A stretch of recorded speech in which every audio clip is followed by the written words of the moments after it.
എന്ന് പറയുന്ന പ്രദേശത്ത് ഒരു മനുഷ്യൻ കഴിഞ്ഞ കുറെ കാലങ്ങളായിട്ട് ഇങ്ങനെ ചുറ്റി നടക്കാറ് പതിവുണ്ട്. ഓരോ കടകളുടെ മുന്നിലേക്കും ചെന്നിട്ട് വെള്ളം കോരി കൊടുക്കും, 2 രൂപ വാങ്ങിക്കും.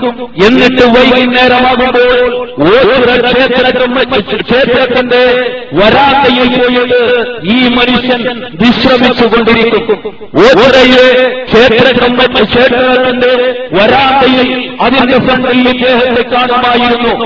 ഈ മനുഷ്യന്റെ വലത് കൈയിന്റെ മുട്ടിന് താഴെ ഇവിടുത്തെ ഹൈന്ദവ സഹോദരങ്ങൾ ആരാധിക്കുന്ന ചില ദേവന്മാരുടെ പടം പച്ചകുത്തിയിരുന്നു. ഞാൻ നേരെ ദർശിച്ചിട്ടുണ്ട്. ഈ മനുഷ്യന്റെ രോഗം ബാധിച്ചു. രോഗമുണ്ടായി. ക്ഷേത്രത്തോട് ചേർന്ന് താമസിക്കുന്ന ഒരു മുസ്ലിം സ്ത്രീ ഇദ്ദേഹത്തെ വിളിച്ചു അവരുടെ വീട്ടിലേക്ക് കൊണ്ടുപോയി. എന്നിട്ട് ചില പ്രചരണങ്ങൾ നടത്തി. ഈ മനുഷ്യൻ അല്ലാഹുവിന്റെ വലിയാണ് എന്ന് എന്തോ ദുഷ്ടലാത്തോടുകൂടി സാമ്പത്തിക ചൂഷണം മുന്നിൽ കണ്ടുകൊണ്ട് ഈ സ്ത്രീ ചില ഏജന്റുമാരെ വെച്ചുകൊണ്ട് പ്രചരണം തുടങ്ങി. ചുരുക്കി പറയുന്നു, ശേഷം ഈ മനുഷ്യൻ ഒരു മാസം 1997 ഒക്ടോബർ 14 തീയതി 7 മണിക്ക് വൈകിട്ട് 7 മണിക്ക് ഈ മനുഷ്യൻ മരണപ്പെടുകയാണ്. മരണപ്പെട്ടപ്പോൾ ഈ സ്ത്രീ, ഈ മുസ്ലിം വനിത അവരുടെ വീട്ടിന്റെ മുന്നിൽ ഇദ്ദേഹത്തിന്റെ ശ്മശാനം ഒരുക്കാൻ തീരുമാനിച്ചു. വിവരം മുസ്ലിം മഹല്ല് കമ്മിറ്റിയിൽ അറിഞ്ഞു. അവര് വന്നിട്ട് പറഞ്ഞു, ഇല്ല, ഇദ്ദേഹത്തെ ഇവിടെ അടക്കാൻ പറ്റുകയില്ല. ഇദ്ദേഹം മഹാനായ മനുഷ്യനാണ്, ഞങ്ങളുടെ വലിയാണ്, ഞങ്ങളുടെ പള്ളിയുടെ മുന്നിലാണ് അദ്ദേഹത്തിന്റെ ഖബർ ഉണ്ടാകേണ്ടത്. അതുകൊണ്ട് അവിടെ അടക്കാൻ, അവിടെ ശ്മശാനം ഒരുക്കുവാൻ ഞങ്ങൾ തീരുമാനിച്ചിരിക്കുന്നു എന്ന് പറഞ്ഞു. വിവരമായിരുന്നു. ഓരോ ക്ഷേത്ര കമ്മിറ്റി ഭാരവാഹികൾ വന്നിട്ട് പറഞ്ഞു, ഇല്ല ഖബരെ, നിങ്ങൾ പറയുന്ന മനുഷ്യനല്ല ഇദ്ദേഹം ഞങ്ങളുടെ കുക്കുറസ്വാമിയാണ്. കുറെ കാലങ്ങളായിട്ട് ഞങ്ങളുടെ ക്ഷേത്രത്തിൽ ഈ ഓരയുടെ അനുഗ്രഹമായിക്കൊണ്ട് ക്ഷേത്രത്തിൽ ഞങ്ങൾക്ക് നേതൃത്വം നൽകിക്കൊണ്ടിരിക്കുന്ന കുക്കുറസ്വാമിയാണ്. ഇദ്ദേഹം കുപ്പകൾ വാരിക്കൊണ്ടാണ് നടക്കാറുള്ളത്. അതുകൊണ്ട് അവർ പേരിട്ടു, കുക്കുറസ്വാമി എന്ന് പേരിട്ടു. ഈ മനുഷ്യന്റെ പോസ്റ്ററുകൾ ക്ഷേത്ര കമ്മിറ്റി അടിച്ചിറക്കി. നഗ്നമായിട്ട് ഈ മനുഷ്യൻ ഇരിക്കുന്ന ഫോട്ടോ ക്ഷേത്ര കമ്മിറ്റി പുറത്തിറക്കി. എന്നിട്ട് ഈ ഘട്ടത്തില് അവിടെ ഒരു വർഗീയ ലഹളയുണ്ടാകുന്ന അവസ്ഥയുണ്ടാവുകയാണ്. മുസ്ലിം കമ്മിറ്റി ഒരു ഭാഗത്ത്, മറുഭാഗത്ത് ക്ഷേത്ര കമ്മിറ്റി പിടിവലിയാവുന്ന ഘട്ടമുണ്ടാകുന്നു.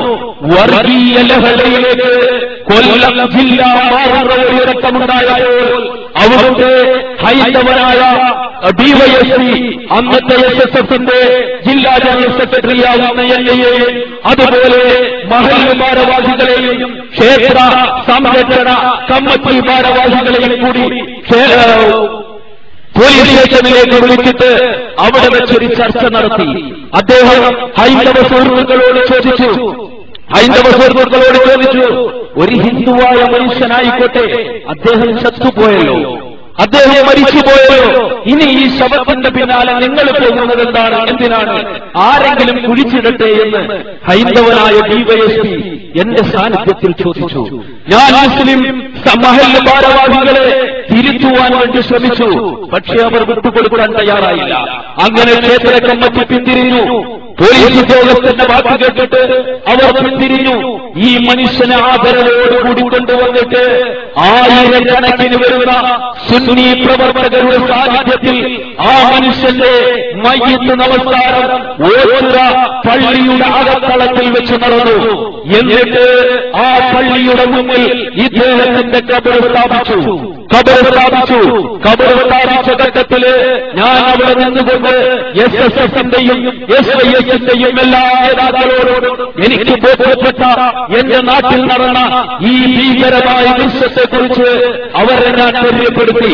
പക്ഷേ എനിക്ക് ശേഷമുണ്ടായത് ഞെട്ടിക്കുന്ന ഒരു വാർത്തയാണ് കേൾക്കാൻ കഴിഞ്ഞത്. അവിടെ ഒരു മക്ബറയുണ്ടായിട്ട് നല്ല ഒരു ബിൽഡിംഗ് കെട്ടിപ്പടുത്തിട്ട് മക്ബറയുടെ ഉദ്ഘാടനം നിശ്ചയിച്ചു. ആരാണ് ഉദ്ഘാടനം ചെയ്യാനെന്നറിയുമോ? സാക്ഷാൽ എന്റെ ഉസ്താദ് കൂടിയായ കാന്തപുരം എ.പി. അബൂബക്കർ മുസ്ലിയാർ ശൈഖുന കാന്തപുരമായിരുന്നു ആ മഖബറ ഉദ്ഘാടനം ചെയ്യാൻ വന്നത്. അദ്ദേഹം വരുന്നു എന്നറിഞ്ഞപ്പോൾ അതിന്റെ മുന്നേയുള്ള ദിവസങ്ങളിലെല്ലാം ഞാൻ മർകസ് സഖാഫത്ത് സുന്നിയയിൽ ഫോൺ ചെയ്തു. അദ്ദേഹത്തോട് പറഞ്ഞു, ഉസ്താദേ വരരുത്, കാരണം ഇദ്ദേഹം ഹൈന്ദവനായ മനുഷ്യനാണ്. മരണപ്പെട്ടതിന്റെ പിറ്റേ ദിവസം കേരളത്തിലെ എല്ലാ പത്രങ്ങളിലും ഇദ്ദേഹത്തിന്റെ നഗ്നമായിട്ടിരിക്കുന്ന ഫോട്ടോ അടിച്ചിട്ട് പുറത്തേക്ക് വന്നു. പത്രക്കാർക്കൊരു വാർത്തയായി. കാരണം ഒരു ഭ്രാന്തനായ ഹൈന്ദവനായ ഒരു മനുഷ്യന്റെ ഭൗതിക ശരീരം ഒരു മുസ്ലിം പള്ളിയുടെ മുന്നിൽ ആദരവോടുകൂടി മറമാടുന്ന ഭീകരരെണ്ണം കിട്ടിയപ്പോൾ പത്രക്കാർക്ക് വാർത്തയായി. പത്രങ്ങൾ പുറത്തുവിട്ടു. തമിഴ്നാട്ടിലും ഫോട്ടോയെത്തി. 2 ദിവസം കഴിഞ്ഞപ്പോൾ തമിഴ്നാട്ടിൽ നിന്ന് കൊല്ലം ജില്ലയിലേക്ക് ഒരു പോലീസ് വാനില് 8 സഹോദരങ്ങൾ വന്നു. 8 തമിഴ്നാട്ടിലെ സുഹൃത്തുക്കൾ വന്നു. അവർ വന്നിട്ട് പറഞ്ഞു, കഴിഞ്ഞ 15 വർഷമായിട്ട് ഞങ്ങളുടെ പിതാവിനെ കാണാനില്ലായിരുന്നു. അദ്ദേഹത്തെ തിരയുകയായിരുന്നു ഞങ്ങൾ. അദ്ദേഹത്തിന് തലയ്ക്ക് ഭ്രാന്ത് ബാധിച്ചു, മാനസിക രോഗിയായിരുന്നു. പല ഭാഗത്തും ഞങ്ങൾ തിരഞ്ഞു നോക്കിയപ്പോൾ അദ്ദേഹത്തെ കണ്ടുകിട്ടിയില്ല. ഇന്നലത്തെ പത്രത്തിൽ വന്നിരിക്കുന്നു, ഞങ്ങളുടെ പ്രിയപ്പെട്ട അച്ഛൻ ദാമോദരൻ അയ്യപ്പന്റെ ഫോട്ടോ ഇന്നലത്തെ പത്രത്തിൽ വന്നിരിക്കുന്നു എന്ന് പറഞ്ഞുകൊണ്ട് ആ സഹോദരങ്ങൾ ഓച്ചിറയിലേക്ക്, കൊല്ലം ജില്ലയിലേക്ക്, തമിഴ്നാട്ടിലെ തിരുനെൽവേലിയിൽ നിന്നും വരികയുണ്ടായി. അവിടെ വന്നപ്പോൾ മുസ്ലിം മഹല്ല് കമ്മിറ്റിയുടെ ഭാരവാഹികൾ പറഞ്ഞു, കൂട്ടരെ 15 വർഷങ്ങൾക്ക് മുമ്പ് ഇദ്ദേഹം നിങ്ങളുടെ പിതാവാണെങ്കിൽ ഇന്ന് ഞങ്ങളുടെ മഹാനായ വലിയ ഓച്ചിറയുപ്പയാണ്. അതുകൊണ്ട് വേണമെങ്കിൽ റിയാസ് ചെയ്തിട്ട് പോകാം, പിതാവിനെ കുറിച്ച് മിണ്ടരുത് എന്ന് പറഞ്ഞു. അവർ നിറ കണ്ണുകളോടുകൂടി പോകുന്ന ആ ദയനീയ രംഗത്തിന് ഞാൻ സാക്ഷിയായി. ശൈഖുന കാന്തപുരം അവിടെ വന്നിട്ട് ജീവിതത്തിൽ ഒരിക്കൽ പോലും ഈ മനുഷ്യനെ കാന്തപുരം കണ്ടിട്ടില്ല.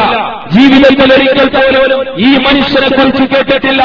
അവിടെ വന്നിട്ട് ജംഗ്ഷനില് ഈ മഖബറ ഉദ്ഘാടനം ചെയ്തുകൊണ്ട് 2.5 മണിക്കൂർ സമയം ശൈഖുന കാന്തപുരം എ.പി. അബൂബക്കർ മുസ്ലിയാർ പ്രസംഗിച്ചു.